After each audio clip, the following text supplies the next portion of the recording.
Hello friends, welcome back. एक बार फिर से बहुत बहुत स्वागत है आप तमाम व्यूअर्स का आपके अपने ही यूट्यूब चैनल स्टडी संवाद पे। फ्रेंड्स, मैं हूं रवि रोनित और आज की इस वीडियो में हम लोग क्लास 12, 11th एंड 12th के लिए जो बुक है रेनबो स्टोरी ऑफ इंग्लिश, जो कि रेनबो का कम्प्लीमेंट बुक है, उससे चैप्टर नंबर 5 जो है मॉडर्न इंग्लिश, इसका लाइन बाय लाइन करके कंप्लीट स्टडी करने वाले हैं। फ्रेंड्स, ये वीडियो थोड़ा लंबा हो सकता है, लेकिन इस चैप्टर को अच्छी तरह से समझने के लिए आप वीडियो को बिना स्किप किए हुए अंत तक देखेंगे और आई होप कि इस चैप्टर को आप अच्छी तरह से समझ पाएंगे।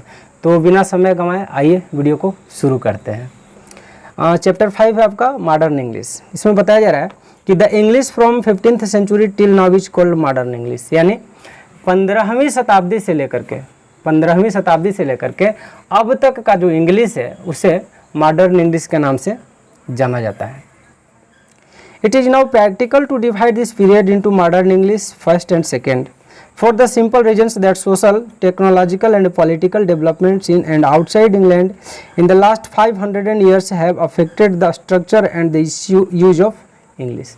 इसमें बताया जा रहा है क्या कि it is now practical to divide this period into modern English first and second, यानी कि इस पीरियड को, यानी कि मॉडर्न इंग्लिश को दो भागों में, मॉडर्न इंग्लिश फर्स्ट और मॉडर्न इंग्लिश सेकंड में डिवाइड करना एक प्रैक्टिकल बात होगी। जैसे बताया जा रहा है कि फॉर द सिंपल रीजन, इसके लिए एक सिंपल रीजन है, एक सरल सा कारण है। ये कारण क्या है कि that social, technological and political developments, यानी कि सामाजिक, तकनीकी और राजनीतिक जो विकास हुए हैं इन एंड आउटसाइड इंग्लैंड, यानी कि इंग्लैंड के अंदर और इंग्लैंड के बाहर, इन द लास्ट 500 ईयर्स, पिछले 500 सालों में, have affected the structure and the use of English, जिसने प्रभावित किया है, अंग्रेजी के संरचना को भी प्रभावित किया है और अंग्रेजी के उपयोग को भी प्रभावित किया है। पिछले 5 सालों में अंग्रेजी जो है वो बहुत ही ज़्यादा प्रभावित हुआ है, इंग्लैंड के अंदर भी और उसके बाहर भी, यानी पूरे दुनिया में कह सकते हैं। But it's basic nature has not Altered much, लेकिन अंग्रेजी का जो बेसिक नेचर है, इसका जो मूल प्रकृति है, वो बहुत ज़्यादा अल्टर्ड नहीं हुआ है, यानी कि बहुत ज़्यादा चेंज नहीं हुआ है।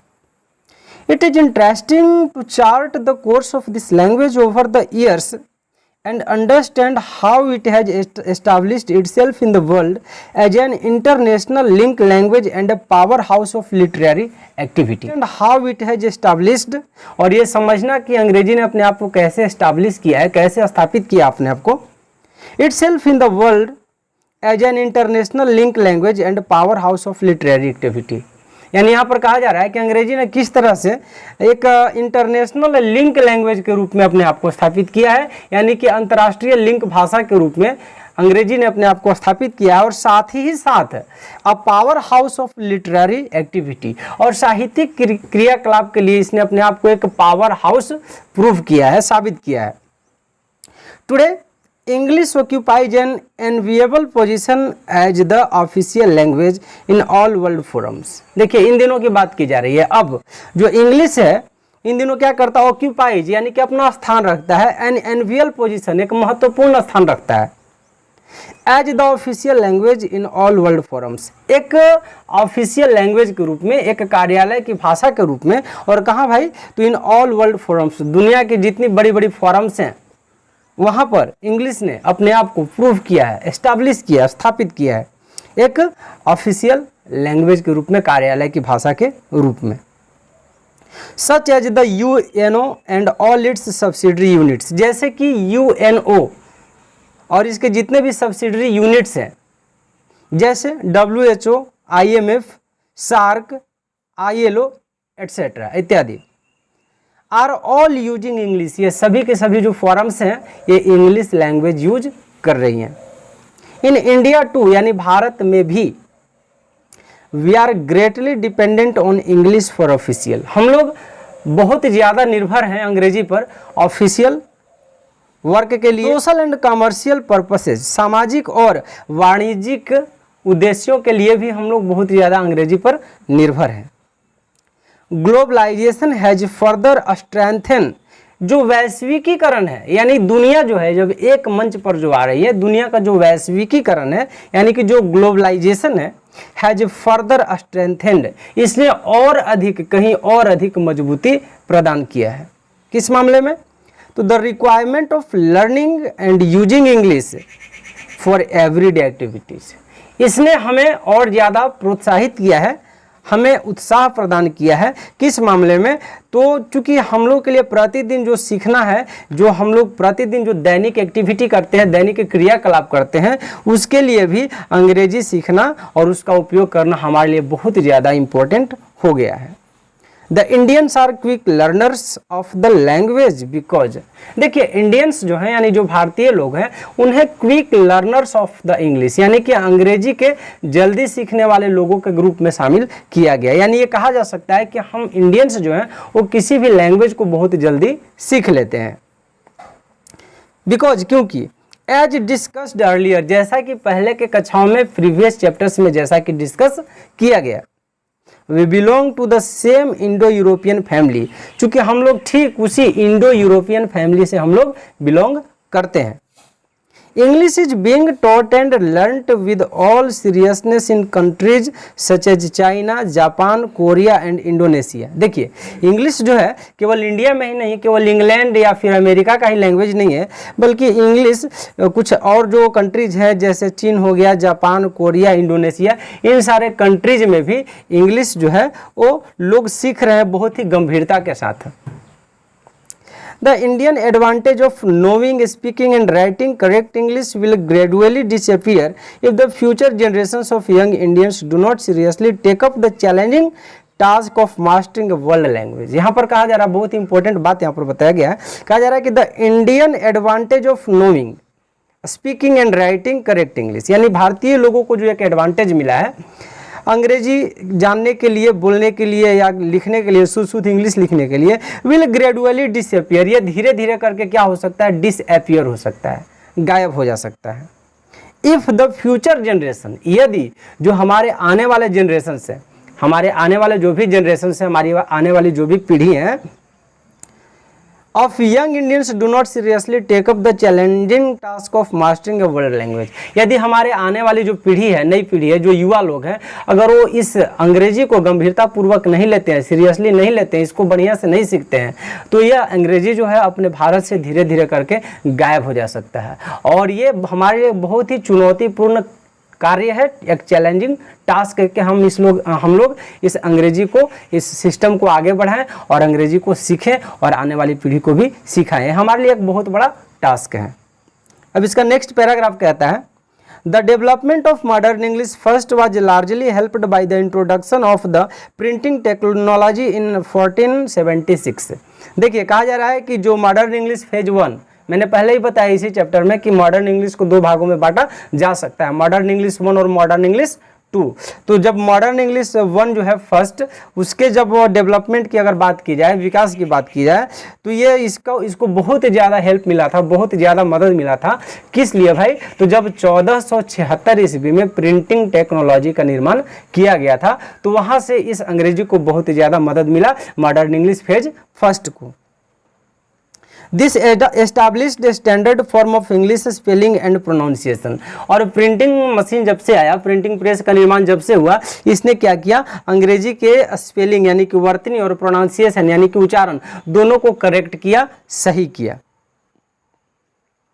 It also allowed opportunities to more people to write and give wider circulation of their writings। और जैसे ही प्रिंटिंग मशीन जो आया, इसने क्या किया? It also allowed opportunities to more people to write and give wider circulation to their writings। ये बहुत सारे लोगों को, अधिक से अधिक लोगों को, ये जो प्रिंटिंग मशीन जब से आया, इसने ज़्यादा से ज़्यादा लोगों को लिखने का और उसके लिखने का wider circulation of the writings, उनके लेखन को एक वाइडर सर्कुलेशन दिया, यानी कि एक विस्तार प्रदान किया लेखकों के लिए।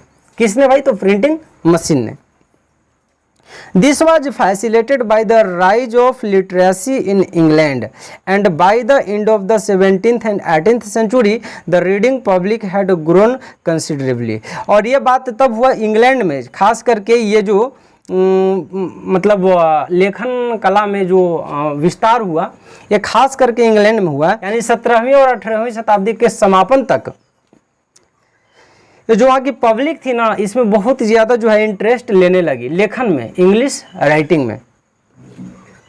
Other major factors contributing to the growth of the language were the development of England as a maritime power, the expansion of the British Empire and the growth of commerce, industry and communication. और इसका एक और बड़ा कारण ये रहा कि England में जो है वहाँ के जो शासक थे उनकी शक्ति बहुत ज़्यादा थी, उसका कारण भी था, या फिर इंग्लैंड में लिटरेरी का बहुत ज़्यादा विकास हुआ, इंग्लिश लिटरेचर का ये रहा। और साथ ही साथ इसका रिजल्ट ये हुआ कि वहाँ की जो ब्रिटिश एम्पायर थी उन्होंने चीज़ जो है उसमें विकास किया, इंडस्ट्री यानी कि उद्योगों में और कम्युनिकेशन संचार के साधन में भी उन्होंने विकास किया। और ये दिन किसका रहा था? डेवलपमेंट ऑफ इंग्लिश का, अंग्रेजी के विकास का दिन रहा। Two major well known events in Europe में दो जाने माने जो इवेंट्स हुई, जो घटनाक्रम हुए, namely the Renaissance and the Reformation had far-reaching effect on the English language। और यूरोप में जो भी सुधार हुए उसने इंग्लिश को बहुत ही ज़्यादा मतलब आगे लेकर के गया और इंग्लिश के लैंग्वेज में बहुत ही ज़्यादा जो हुआ विकास हुआ, डेवलपमेंट हुआ। अब इसके वोकेबलरी की बात करते हैं, अंग्रेजी के शब्दावली की बात करते हैं। तो it can well be understood that the rapid rate of change, growth and development made the English realize that their vocabulary lacked the words of express their new ideas and techniques। Sentence थोड़ा लंबा है, इसको ध्यान से समझेंगे। तो कहा जा रहा है कि it can well be understood, यह बहुत अच्छी तरह से समझा जा सकता है दैट की the rapid rate of change, यानी कि इस तीव्र गति से, रैपिड का मतलब होता है तीव्र, तो रैपिड रेट ऑफ चेंज यानी कि इस बदलाव की तीव्र गति के साथ, ग्रोथ एंड डेवलपमेंट यानी कि वृद्धि और विकास, made the English realise that, इसने अंग्रेजी को यह रियलाइज करवाया कि their vocabulary lacked the words, कि अंग्रेजी के शब्दावलियों में शब्दों की बहुत ज़्यादा कमी थी। To express these new ideas and techniques, उन नए विचारों और तकनीक को एक्सप्रेस करने के लिए अंग्रेजी के पास बहुत ही ज़्यादा शब्द नहीं थे। 10 इस प्रकार से began another phase of rapid borrowing from Latin, French, Greek, Italian, Spanish and other languages. और इसका रिजल्ट ये हुआ कि इंग्लिश लैंग्वेज में बहुत सारे वर्ड्स को दूसरे लैंग्वेजेज से भी जोड़े गए। अब वो कौन कौन से दूसरे लैंग्वेजेज थे इसके बारे में समझते हैं। तो जो दूसरे लैंग्वेज थे जहाँ से शब्दों को अंग्रेजी में शामिल किया गया, मैं आपको बता रहा हूँ। तो उनमें दूसरे लैंग्वेजेज है जैसे Latin, French, Greek, Italian, Spanish और बहुत सारे दूसरे लैंग्वेजेज थे जहाँ से भी शब्दों को बोरो किया गया, लाया गया कहाँ? तो इंग्लिश लैंग्वेज में। इसके बारे में बाद में बताया जा रहा है क्या कि English absorbed words from almost 50 different languages including words from the languages of Asia and Africa.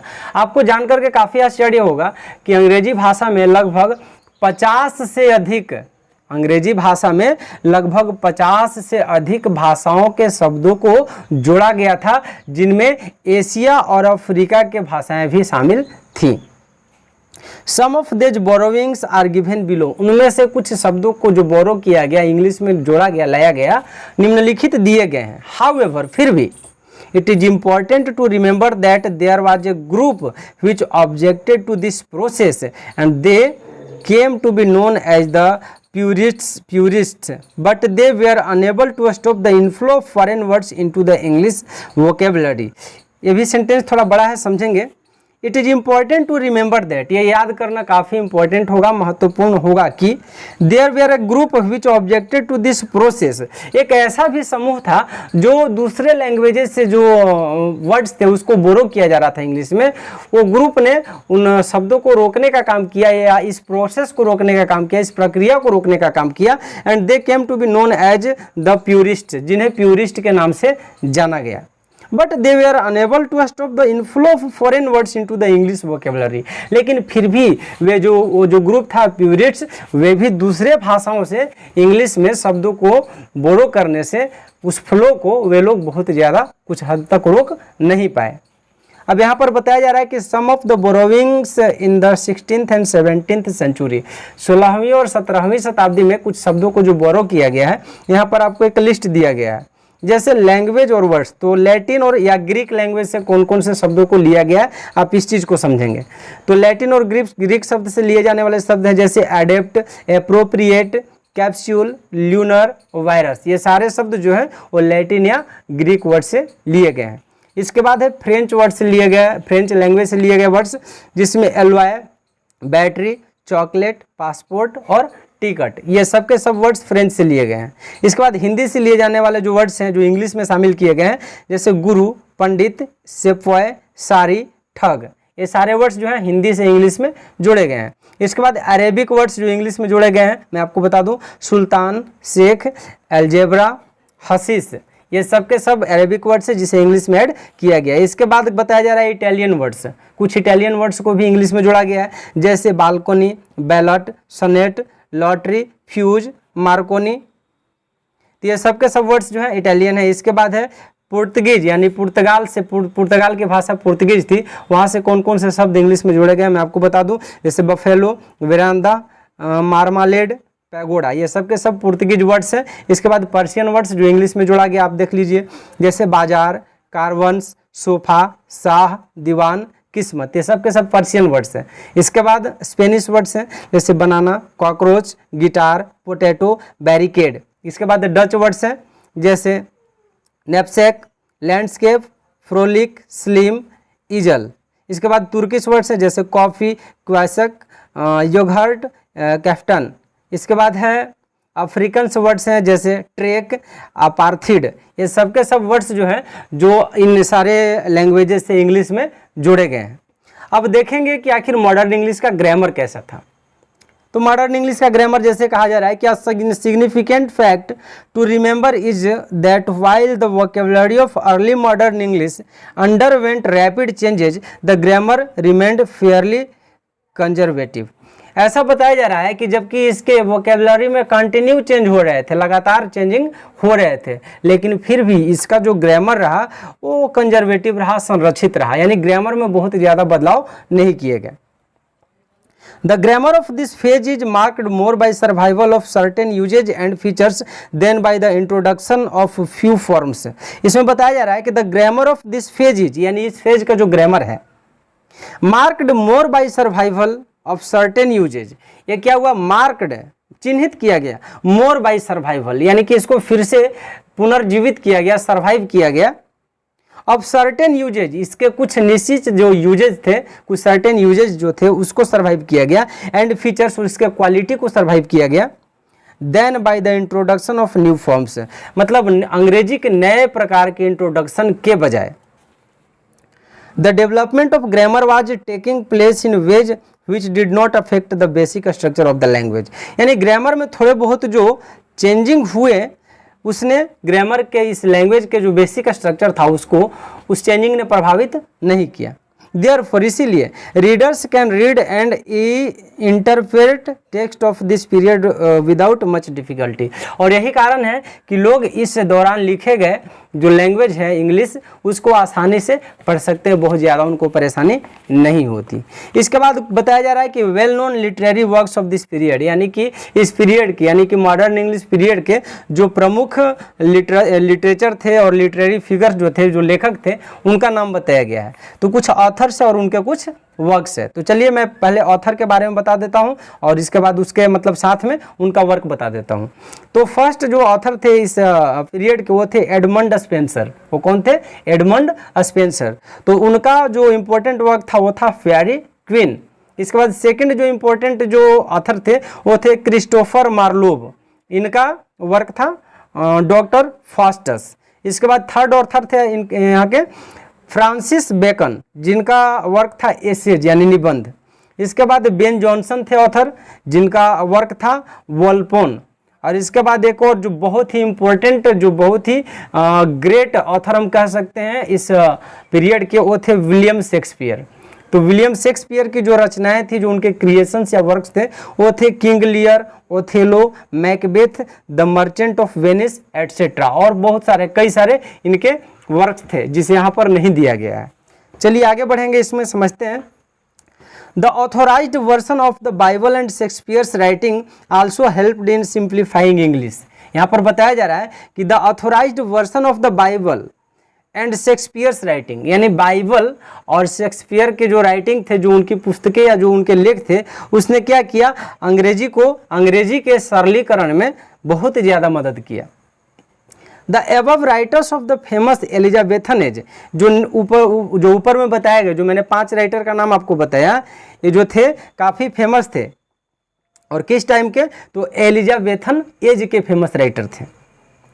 With their literary genius transformed the language, जिनके बुद्धिमत्ता के कारण, उनके बेहतरीन लेखों ने अंग्रेजी को ट्रांसफॉर्म किया, इस लैंग्वेज को ट्रांसफॉर्म किया। And brought about unprecedented creativity and inventiveness in its use, और इन्होंने क्या किया, अंग्रेजी की यूज को काफ़ी बढ़ा दिया या विस्तारित किया। ड्यूरिंग द 18th सेंचुरी, यानी कि 18वीं शताब्दी के दौरान, also known as the Augustan age, जिसे ऑगस्टन एज के नाम से भी जाना जाता है। आप याद कर ले, 17वीं शताब्दी को एलिजाबेथन एज कहा जाता है, जबकि 18वीं शताब्दी को ऑगस्टन एज कहा जाता है। There is a strong sense of order and regulation in sharp contrast to the spirit of experiment and adventure of the previous 2 centuries। ये जो ऑगस्टन एज है, इसमें जो प्रीवियसली 2 सेंचुरीज के जो लेख थे, उसका मतलब कलेक्शन का एज कहा जा सकता है। और एक बहुत ही प्रीवियस 2 सेंचुरीज, यानी कि 17वीं और 18वीं शताब्दी में जितने भी लिखे गए कि एक्सपेरिमेंट का एज रहा, ये 18th सेंचुरी या Augustan age. The needs of a dictionary and grammar was felt greatly during this period। अब ध्यान दीजिएगा, इसी पीरियड में, यानी कि मॉडर्न इंग्लिश पीरियड में, 18वीं शताब्दी में, मतलब डिक्शनरी और ग्रामर का जो मतलब बुक है या उसका जो यूज है, वो महसूस किया गया। यानी कि लोगों को ऐसा लगने लगा कि भाई डिक्शनरी होना चाहिए इंग्लिश का, और इंग्लिश का ग्रामर भी होना चाहिए, उसका बुक होना चाहिए। So that spelling could be standardised, और ऐसा इसलिए कि उसके स्पेलिंग को एक मानकीकरण दिया जा सके या एक खास स्पेलिंग दिया जा सके। And correct use of grammar, और ग्रामर का भी करेक्ट यूज किया जा सके, सही सही उपयोग किया जा सके, वुड बिकम पॉसिबल, संभव हो सके। The often heard idiom necessity is the mother of invention, बार बार सुना गया यह जो मुहावरा आपको याद होगा कि आवश्यकता ही आविष्कार की जननी है, आवश्यकता ही आविष्कार की जननी है, यानी कि necessity is the mother of invention.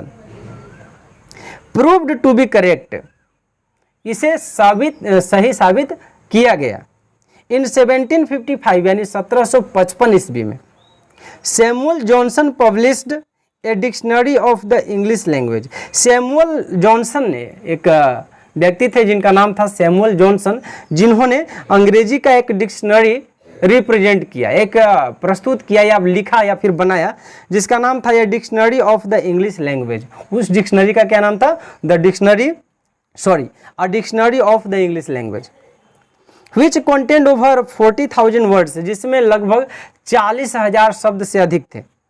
And there meanings, और उनके अर्थ भी थे। The work took 7 years to complete, और इस कार्य को पूरा करने में 7 वर्ष का समय लगा था। The second need was fulfilled by the 18th century grammarians, और जो सेकेंड नीड था, मैंने आपको पहले ही बताया कि मेनली 2 नीड थे। फर्स्ट नीड था कि इंग्लिश का एक डिक्शनरी बने, और सेकेंड नीड क्या था कि इंग्लिश का एक ग्रामर का बुक हो। तो फर्स्ट नीड तो पूरा किया गया 1755 ईस्वी में सैमुअल जॉनसन के द्वारा, जिसमें 40,000 से ज़्यादा शब्द थे। और सेकेंड नीड जो है, जो ग्रामर का बुक बने या ग्रामर का एक कलेक्शन हो, उसको 18वीं शताब्दी में फुलफिल किया गया। Some of this grammar books were, अब देखिए 18वीं शताब्दी में कौन कौन से बुक्स हैं, और मैं आपको बता दे रहा हूँ और किसने उसे लिखा। तो फर्स्ट बुक लिखा गया था विलियम लॉगटन के द्वारा 1734 ईस्वी में, जिसका नाम था practical grammar of the English tongue. Second book लिखा गया जोसेफ प्रिस्टली के द्वारा, किसके द्वारा, जोसेफ प्रिस्टली के द्वारा। ये कब लिखा गया, तो 1761 ईस्वी में, और इस बुक का नाम था the rudiments of English grammar. Third book जो ग्रामर का लिखा गया वो था रॉबर्ट लॉथ के द्वारा 1762 ईस्वी में, जिसका नाम था short introduction to English grammar. चौथा बुक जो ग्रामर का लिखा गया वो लिखा गया जेम्स बचनन के द्वारा, ये 1762 ईस्वी में यह भी आया था, जिसका नाम था द ब्रिटिश ग्रामर। और पांचवा जो ग्रामर का बुक लिखा गया वो लिखा गया लिंडली मूरे के द्वारा, ये 1792 ईस्वी में आया और इस बुक का नाम था इंग्लिश ग्रामर। तो है ना बहुत ही इंपॉर्टेंट ये फैक्टर। चलिए आगे देखते हैं। This grammars had 3 main objectives. First, to codify the rules of English sentence structure. Second, to discuss points and decide cases of divided usage. And finally, to prescribed rules for correct usage. अब ध्यान देंगे, यहाँ पर बताया जा रहा है कि इस ग्रामर का कौन सा पार्ट जो है कितने फेज थे और कौन सा पार्ट किस में क्या चीज़ था। तो this grammar had 3 main objectives, इनके मुख्यतः 3 ऑब्जेक्टिव्स थे, 3 इनके मतलब कह सकते हैं कि इसका मकसद था। First, to codify the rules of English sentence structure. First जो इसका मकसद था, जो इसका मिशन था, एम्बिशन था, ऑब्जेक्टिव था, वो ये था कि इंग्लिश सेंटेंस का जो स्ट्रक्चर है उसको रूल को कोडिफाई करना।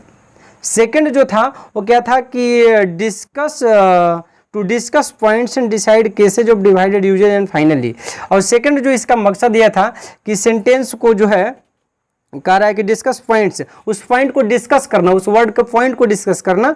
And cases of divide usages. And finally, इसके यूज और उसका मतलब उसका यूज क्या है, इन चीज़ों को दर्शाना इसका सेकंड मोटिव था या ऑब्जेक्टिव था। इसके बाद कह रहा है कि to prescribe rules for correct usage. जो थर्ड रूल जो था वो करेक्ट रूल, मतलब सेंटेंस कैसे करेक्ट हो उसके लिए रूल दिए गए थे ग्रामर में। The foundations of English were strengthened by this methods. और इन विधियों के द्वारा अंग्रेजी का जो है मतलब स्तर काफ़ी ऊंचा हुआ, अंग्रेजी को काफ़ी मजबूती मिली, स्ट्रेंथेंड हुआ। Many of the conventions now accepted in present day grammar were originally stated in these books।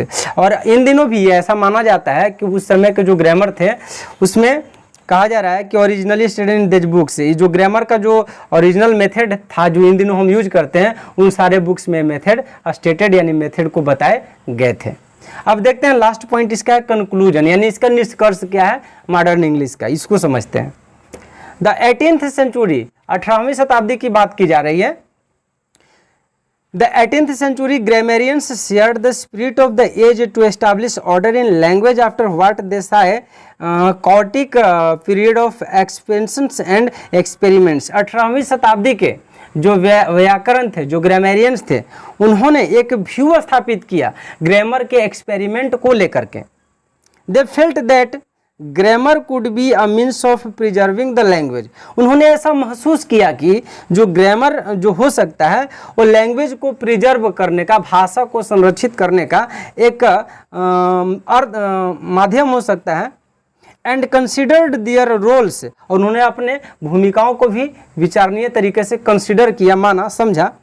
As authoritative but there existed difference of opinion among writers and grammarians. उन्होंने एक मत होने का प्रयास किया, ग्रामर के पॉइंट्स को एक करने का प्रयास किया, लेकिन फिर भी अलग अलग जो ग्रामेरियंस थे उनके विचारों में थोड़ी बहुत विविधता थी, अलग अलग राइटर्स थे उनके विचारों में भी थोड़ी बहुत विविधता रह गई थी।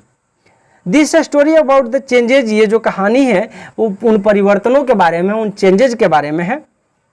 Growth and development of English, अंग्रेजी के विकास और इसके वृद्धि के बारे में है।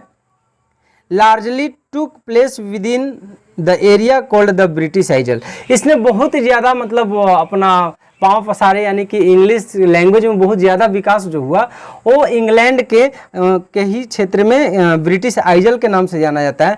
ब्रिटिश यानी ब्रिटेन के टापुओं पर ये इंग्लिश बहुत ही ज़्यादा विकसित उस टाइम में हुआ। आफ्टर द 18th सेंचुरी यानी 18वीं शताब्दी के बाद the English language started leaving the shores of England. 18वीं शताब्दी के बाद अंग्रेजी ने ब्रिटिश के, इंग्लैंड के किनारों को, उन द्वीपों को छोड़ना शुरू किया। It travelled to almost all parts of the world. यह अंग्रेजी दुनिया के लगभग सारे हिस्सों में, सारे भाग में ट्रेवल किया, यात्रा किया। And was soon to become a world language, और ये बहुत शीघ्र ही एक वर्ल्ड लैंग्वेज के रूप में उभरा, सामने आया। इसके बाद बताया जा रहा है कि many socio political events were responsible for this, और इसके लिए बहुत सारे सामाजिक या राजनीतिक जो इवेंट्स थे, जो घटनाएं थी, वो इसके लिए रिस्पॉन्सिबल था। This the beginning of modern English second, और यही जो हुआ मॉडर्न इंग्लिश फेज 2 के बिगिनिंग का समय रहा, कारण रहा। The expansion and diversification of English in the 19th and 20th century is discussed in the next chapter. अब जो कहा जा रहा है कि जो अंग्रेजी का जो डाइवर्फिकेशन, जो विविधता या बदलाव वाला जो रूप देखने को मिला वो 19वीं और 20वीं शताब्दी में मिला, जिसे कि अगले चैप्टर में डिस्कस किया जाएगा।